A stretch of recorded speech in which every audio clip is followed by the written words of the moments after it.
ஆகையால் நான் சொல்லிய இந்த வார்த்தைகளை கேட்டு இவைகளின்படி செய்கின்றவன் எவனோ அவனை கன்மலையின் மேல் தன் வீட்டை கட்டின புத்தியுள்ள மனுஷனுக்கு ஒப்பிடுவேன்.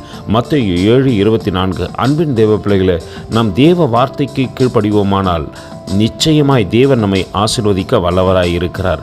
அது ஒரு குறிப்பிட்ட காலகட்டங்கள் மட்டுமல்ல, எல்லா நேரத்திலும் நம்மை உயர்த்தின பிற்பாடும் ஆபிரகாம் அப்படித்தான் கீழ்ப்படிந்தார். கல்தேயர் பட்டணத்தில் இருக்கும் பொழுது மாத்திரமல்ல, அவருக்கு ஈசாக்கை தேவன் வெகு நாட்கள் கழித்து கொடுத்த போதிலும் அந்த சூழ்நிலையும் தேவனுக்கு கீழ்ப்படிந்தது மட்டுமல்ல, அவரை பலியாய் கொடுக்க கடந்து வந்தார். இன்றும் அவர் பேசப்படுகின்றார், ஆசீர்வதிக்கப்பட்டிருந்தார். நம்மையும் தேவன் ஆசீர்வதிக்கத்தக்கதாக இந்த காலை வேளையிலே பேசுகின்றார். அவர் வார்த்தைக்கு கீழ்ப்படிந்து அவருடைய சத்தத்திற்கு உகந்து நடப்போமா?